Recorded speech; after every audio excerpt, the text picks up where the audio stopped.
Hello everyone, কেমন আছো সবাই? আশা করছি সবাই খুব ভালো আছো। তো আমি তোমাদের সঙ্গে একটা ভিডিও শেয়ার করেছিলাম যেখানে আমাদের বাড়ির সামনে প্রচণ্ড পরিমাণে জল জমে গিয়েছিল এবং সেই জলের কারণে আমি বাড়ি থেকে আর কি চলে গিয়েছিলাম। একটু সমস্যার মধ্যেই আর কি ছিলাম বেশ কয়েকটা দিন। তো সবার প্রথমে জানাই যে আমাদের বাড়ির সামনে মোটামুটি একটু আর কি জল কমেছে, মানে আমাদের বাড়ির সামনে যে মানে যতটা পরিমাণে আর কি জলটা ছিল সেই ততটা পরিমাণে জল এখন আর এই মুহূর্তে নেই। খানিকটা নেমেছে জল, মানে হাঁটুর নিচে অবধি জল রয়েছে। মানে বাড়িতে থাকা অ্যাটলিস্ট যাচ্ছে, এতদিন তো বাড়িতেও থাকা যাচ্ছিল না। তো সেই ভিডিওটা তোমরা অনেকে দেখেছো, অনেকে খুব মানে সহানুভূতি দেখিয়েছো এবং সবাই আমাকে ভীষণ সাপোর্ট করেছো, মেন্টালি দিক থেকে ভীষণ সবাই সাপোর্ট করেছো। সবাই এটাও বলেছো যে দিদি খুব ভালোভাবে থাকো, সাবধানে থাকো। অনেকে অনেক রকম সাজেস্ট করেছো এবং তার সঙ্গেও আবার অনেকে এটা বলেছো যে তোমার ঠিকানা দাও, আমরা সবাই মিলে যাব। তো যাই হোক, এই জিনিসগুলো তোমরা আমাকে যে এতটা ভালোবেসে আমার জন্য করতে চেয়েছো বা করছো, তার জন্য অসংখ্য ধন্যবাদ তোমাদের প্রত্যেককে।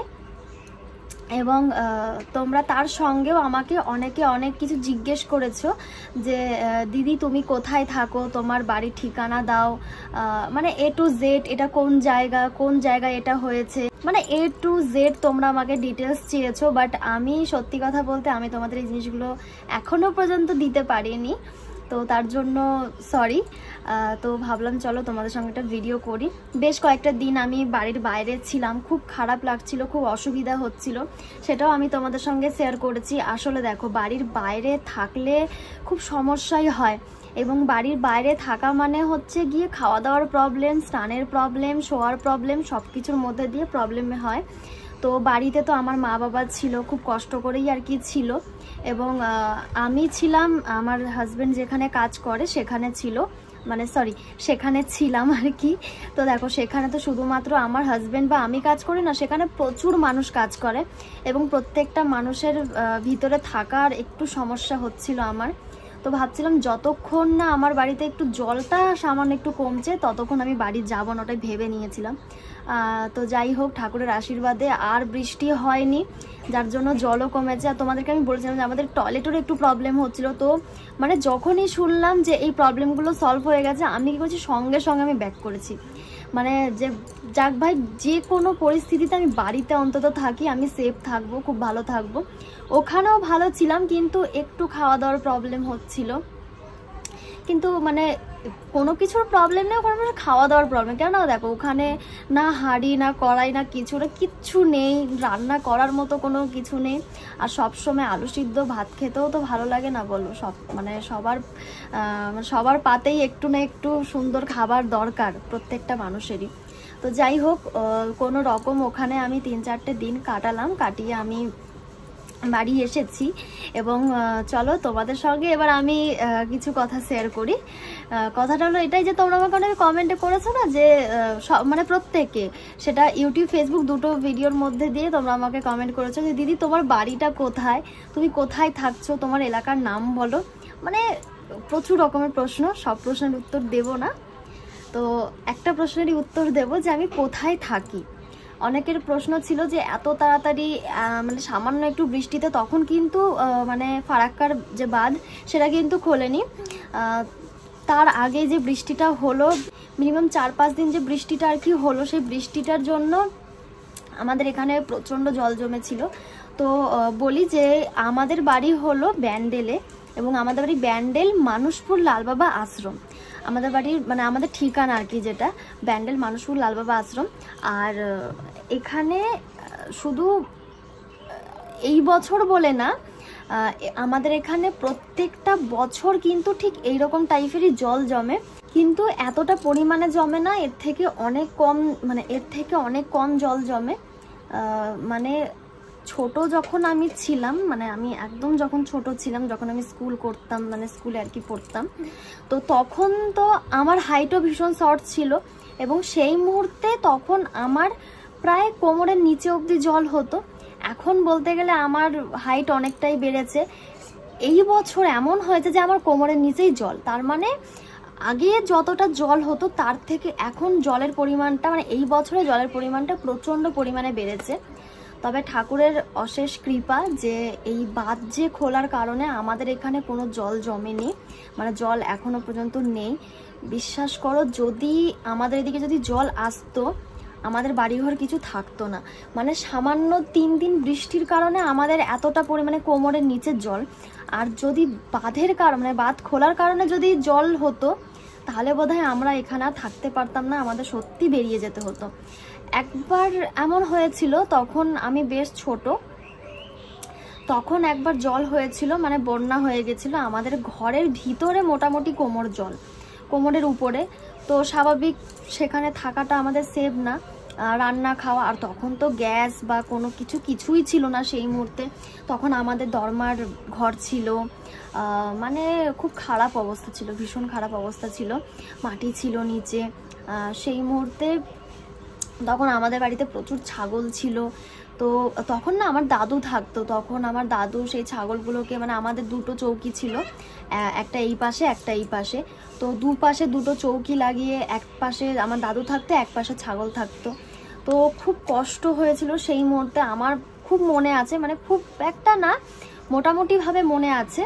তখন আমরা আমাদের যে স্কুল, আমাদের যে প্রাইমারি, আমাদের ব্যান্ডেল মানুষপুর লালবাবা আশ্রমের যে প্রাইমারি স্কুল, সেখানে আমি থাকছিলাম। মানে সেখানে আমরা সবাই, মানে আমাদের আশেপাশের মোটামুটি বাড়ি, তখন তো এত বাড়িঘর ছিল না, এখন প্রচুর বাড়িঘর হয়ে গেছে। তখন আমাদের আশেপাশে 3-4টে বাড়ি মিলে আমরা সবাই মিলে চলে গিয়েছিলাম। সামনেও অনেকে গেছিলাম, মানে আমাদের আশেপাশের কথা বলছি।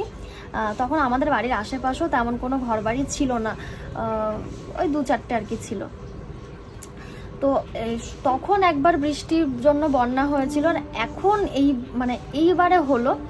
আর একবার হয়েছিল আমফানে তো মানে কি বলবো, আমফানে এমন একটা বৃষ্টি হয়েছিল, মানে কি বলবো, তখন আমাদের বাড়ির যে টালি, সেই টালির চাল তো পুরো উড়ে চলে গেছে 4-5 লাইন, আর এবং সেই জল ঘরের মধ্যে ঢুকে প্রায় 1 হাঁটু জল। ব্যাস, তারপর থেকে আর কোনো বৃষ্টি হয়েছিল, কিন্তু রাস্তায় জল জমেছিল, আদার্স কিছু হয়নি। এইবার আর একটা প্রশ্নের তোমাদের উত্তর দেব। তোমরা আমাকে অনেকে জিজ্ঞেস করেছো যে দিদি তুমি কোন স্কুলে পড়াশোনা করেছো, তুমি কোথায় থাকো, সেটা তো আমি তোমাদের বললাম, কিন্তু কোন স্কুলে পড়াশোনা করেছি সেটা আর তোমাদের বললাম না। তো এখন বলি, আমি পড়াশোনা করেছি ব্যান্ডেল বিদ্যা মন্দির গার্লস হাই স্কুলে, এবং আমি ওখানে ক্লাস 5 থেকে ক্লাস 10 পর্যন্ত পড়েছি, এবং তারপরে ক্লাস 11-12 আমি সতীন সেনে পড়েছি। তো ব্যাস, আমার এই দুটোই স্কুল ছিল। আর ছোটোবেলায় ক্লাস 1 থেকে ক্লাস 4 পর্যন্ত মামা বাড়িতে পড়েছি, কুতিরডাঙ্গা স্কুলে, সমুদ্রগড়ে।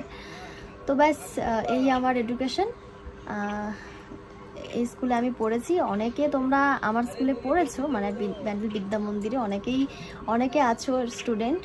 তো বিদ্যা মন্দিরে প্রচণ্ড জল হয়, মানে বৃষ্টির দিন আসলে পরে সত্যি কথা বলতে আমার সবথেকে বেশি মনে পড়ে বিদ্যা মন্দির স্কুলের সামনে যে জলটা জমে থাকে, সেটা প্রচণ্ড পরিমাণে জল হয়। তো সেই জল নিয়ে আমরা স্কুলে যেতাম, সেটাও খুব মানে খুব আর কি মনে পড়ে। যাই হোক, এইভাবেই আমার দিনগুলো কেটেছে। আগেও খুব কষ্ট হয়েছে, তখন স্কুলে যাওয়ার সময় আমাদের তো বর্ষাকাল মানেই, বর্ষাকাল শুধু না, বর্ষাকালের পরেও যে কালগুলো থাকে সবসময় আমাদের এখানে জল। তো সেই জলগুলো পার করে একদম লালবাবা আশ্রমে গিয়ে তারপরে বুট জুতো পরতাম, মোজা ঠোজা সব কিছু পরতাম, ড্রেস পরতাম। মানে এই দিনগুলো, বর্ষাকাল আসলে পরে এই দিনগুলো মনে পড়ে, খুব ভালো লাগে। তখন আমার খুব হাসিও পায় যে ছোটোবেলায় কী না কি করেছি, মানে কত কিছু আর কি করেছি। তো যাই হোক, এই হচ্ছে, তোমরা আমাকে যা যা জিজ্ঞেস করেছিলে তারই তোমাদেরকে প্রশ্নের আমি উত্তর দিলাম। এবং তোমরা আমাকে এটাও বলেছো যে তোমার এলাকার ঠিকানা দাও, আমরা সবাই মিলে যাচ্ছি, ওখানে কেন কেউ কোনো রকম দায়িত্ব পালন করে না। এই জিনিসগুলো দেখো, আমি এসবের মধ্যে ঢুকতে চাই না। তো কখনো এই জিনিসগুলো হয়নি বলতে, আমরা ছোট থেকেই দেখে আসছি এইরকমই।